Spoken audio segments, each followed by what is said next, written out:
Yuck, isn't this video a little bit late? Hey YouTube, what's going on? Looks like they pulled a fast one on us and moved Ignis up like 5 days early for some reason. I thought it was going to be Bosch. Full disclosure, I had a video queued up based on Leila and Bosch being the banner. Thankfully, I had already recorded some stuff for Ignis in advance, so I was able to slice these two together. But I'll revisit my opinion at the end and give you all what I think. But I think this is an Omega value banner. Leila is also gorgeous. Let me stop being down bad and get to the point. In this video, before you pull on Leila, LD, and Ignis, I'll give you some things to think about before you potentially use your limited resources. If you're new to the channel, not familiar, I play both JP and Global, and I do reviews in this before you pull format to let y'all know what's good, my opinion on the character, banner, etc. And I go over the event, all that. Before we get started though, go ahead and go in the comment section, leave a comment with your plans for the banner, what you're gonna do on the event. Also, while you're here, leave a like on the video, subscribe to my channel, consider becoming a member for $1, and check out my stream, the Ranting Hour. Fun stuff. And by the way, as of this video, Square Enix has still not responded to the $300K gem cap. So hashtag stop the cap. They should hurry up and speak up about this, because not speaking up within a week is honestly pretty ridiculous in my mind. Now let's talk about Ignis. I remember, it felt like yesterday when they showed Ignis off his showcase and it didn't look like he got anything, but Lord, he got a lot. So let's talk about it, shall we? If you're not familiar with Ignis though, he is a support. He gives aura buffs. Every buff he gives is on him and him himself. He has free turns now, not just on his skills, but on his HP attacks, and we'll get into that. He provides fire enchant with his LD, so he's helping the party hit harder. He's got a debuff immunity stance, the defensive one, and he's got battery, heals, and turn manipulation. All around a good kit. The C90 EX, so Ignis did not get a skill rework, mind you, but what did change was his EX pretty much overhauled his entire kit, because really a lot of his kit was just the EX, his skills or whatever. But his EX, when he does the HP attack, and his EX, if you're not familiar, it attacks based on the party member's current Brave. So he'll battery everyone even harder now, but it does not consume Brave after the HP attack is done. So that's good. He's got HP damage up on the attack, so that EX is probably going to cap regardless. He gives a personal HP damage up to himself on his skill 1 buff, and his Brave and HP variants are now a free turn and they get recast up. So Ignis's EX is going to be way more often. He's going to be turn swapping the enemies, and when he is Brave and HP attacking, it is all free. So he is finally turn efficient. Dear God, felt bad before. The offensive stance that buffs the party's damage a bit more. He gets another self HP damage up, so he's probably capping those HP attacks in his offense stance. And it's a 3 single target HP attack with 50% splash on the HP. This is good damage and it's free. It's pretty solid. And the defense stance, the one that provides more HP regen and debuff immunity, he gets stronger party HP regen. So it was 10, now it's 20, you notice that. And his HP attack, instead of battering the party and not Ignis, now Ignis gets refunded as well. So it's a very safe HP attack. So Ignis' strength, insane utility. Again, HP regen, potential debuff immunity, offense, enchant, turn manipulation, burst heals. The list goes on. It's nuts. He's finally turn efficient. Feels really good to press those HP attacks, especially because 1, they're better, but 2, they don't eat in the turn counts. Stances really do feel worth it. His EX is fast now because his HP attacks, which are primarily what he's pressing, they'll be at way more often, so you're not only pressing his EX like 3 times a fight, and you can work with all of this at low investment. Very strong. The stance switching, however, weaknesses, it does eat through orbs, so you still need to pay attention to that. And the high turn rate on the offensive stance can be annoying because you don't always want him to jump turns. So while you might want that damage buff that he provides on the offensive stance, I don't remember what the foods are called, by the way. That's why I refer to them as what they do. But the defense stance still kind of feels better because you know where his turns are going to be. So teams, he prefers turn hogs that take advantage of his auras because they will never run through Ignis's buffs because the buffs are only on Ignis. Otherwise, he's super flexible. He fits in damn near every team. Yeah. Future fights where he can be useful. His EX can turn manipulate for realms intersecting will, which is right up next. Thancred's LD, he does have a brave poison effect on his LD debuff, so you can hit it there. Raijin's intersecting will, he can work there because of the cut.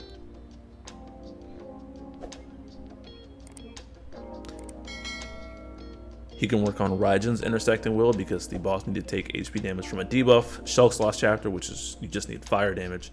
And down the line, he'll be a force charger with his, because his dead skills, the way force arrow works is if you force forward him fully, those dead skills that he has, the skills that don't do any damage, they can buff up the force gauge so you can get your force time going faster. So Ignis is I think it's a really good investment overall. Let's talk about Leila. Oh boy, what a mistake! This is up there as like this is like a Sid Reigns level of mistake character. This character, I mean, you probably heard enough, but this character is broken. But let's explain what she does. Great art, by the way. Her role in the party. What a long list this is. She provides thunder damage. She gives evasion. She's an evasion unit, and she puts blind on the enemies. She heals the party. She provides brave and HP damage mitigation. She has a taunt aura, so she does not inflict lock, but if the enemy, she increases the odds that enemies will attack her. She provides warp. She warps herself and the party, and she provides party HP damage refund after they attack. This is going to be a long one, man. Skill 1, pretty simple. Skill 3 times split AoE HP. It's her filler skill. Keeps up her offensive buff, blah blah. Skill 2 split AoEs. Gives her overhead. The overhead provides her with evasion. It puts up the taunt aura, so enemies are more likely to attack her. It gives Leila herself a last stand, and it gives the party HP damage resist. She's really stepping on guys' toes. Like, this is brutal. Her additional ability, I'm calling this out because it does provide even more HP damage resist to the party. So she is keeping you alive. She is making you take less damage. Dear God. Her EX, 3 single target HP attacks with 50% splash. Debuff is Thunder Imperil, 30% brave damage dealt down, so the enemies aren't hitting you as hard, and 30% chance on the enemies to miss their attacks. It's a blind. Very loaded debuff in itself. So she's evading, and she's helping attacks potentially miss the party members as well. Now, it gets even worse. The LD, split AoE, 4 HP attacks, blah blah blah. And it enables her warp buff. So what do I mean by that? Well, the buff she gets from her LD, it gives party brave and HP damage up, because why not? Party HP regen, so she's covering all that. The party, this is where the HP damage refund comes in. So however much damage a party member does on their HP attacks, they will get refunded 10% of that. After Leila dodges an attack though, she will warp, and this buff is triggered at quest start, so she'll always be ready to warp. Leila will warp. Let's talk about that warp, shall we? It is a warp counter. The party is healed by 40%, which is ridiculous. Giant heal. She batteries the party with brave, and it warps Leila and the party's turns forward. The warp turns that are taken are free, so Leila gets a free turn, and the other 2 party members will get a free turn and will not add to the turn count, although it will add to the orbs. That's the thing. This can, however, mess with EX recast though. So I experienced that when I ran Leila with Noel, because Noel was supposed to have a 1 EX recast, but he got warped, and this was when his BT effect was active. He got warped, and he actually couldn't 1 skill his BT, so I messed him up entirely. So people who are like a bit more strict or finicky about their EX speeds, this can potentially screw them over. But this is ridiculous. A party heal and a battery and free turns just from Leila dodging an attack when she's already putting blind on the enemies and she's got evasion on her. This is a lot of free turns and warps, and it's keeping the party incredibly safe and healthy. Dear God. Her Heimer Plus, she is an attacker Heimer Plus. So if you think that she was going to provide a party benefit in some fashion, no, she is. Her Heimer is entirely focused on her own attack, so just keep that in mind. So let's go right into the strengths. Leila does damn near everything in this game. Free turns out the ass, damage mitigation, both brave and HP types. She heals, party HP regen, and burst heals on the warp turn. She is good at low investment. You can do all this stuff, and you don't need to blue her or give her ultimate weapon. She can just stand there and then do all this stuff. It's crazy. She is ultimately a mistake of a character, one of the most broken characters in this game's history, hands down. Weaknesses, her warps can mess up EX recast. I called that out already. So if you're a character who cares about pressing their EX, that could potentially mess you up. So you need to think about what could go on there. Guaranteed hit means she can't warp, and she will lose access to her burst heals. Yeah, so she can't burst heal without warping. So if you really need to heal that badly, you're kind of missing that. But guaranteed hit will mess her up. She can't warp, obviously. She can still provide the mitigations and all the other ridiculous stuff she can, but guaranteed hits will not be friendly to her. Fights might take longer because you got to watch that warp animation each time, and I think that's a little overblown currently.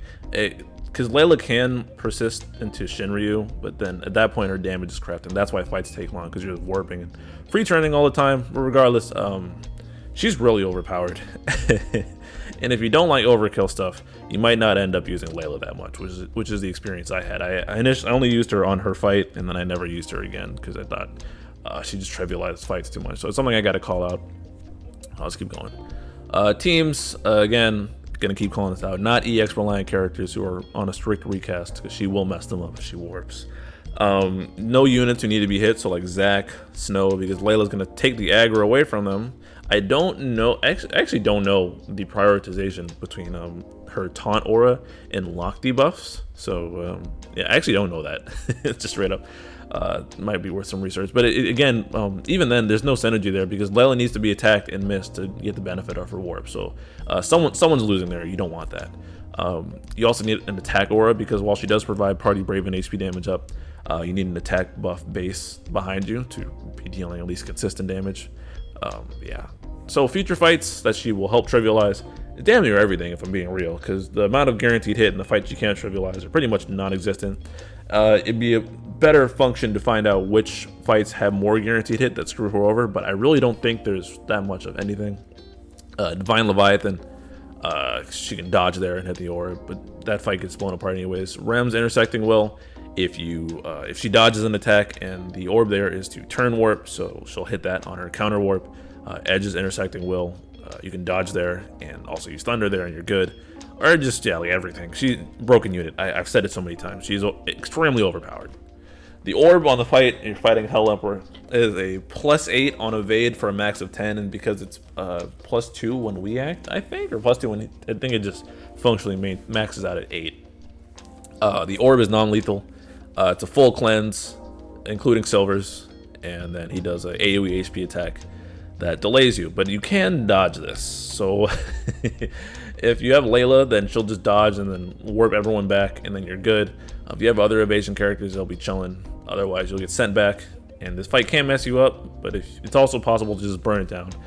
Because even if the Emperor takes those turns after you and sends you back, if you break him in the off turn, that, like with the Machina counter, for example, then he'll come back, or Shadow or something.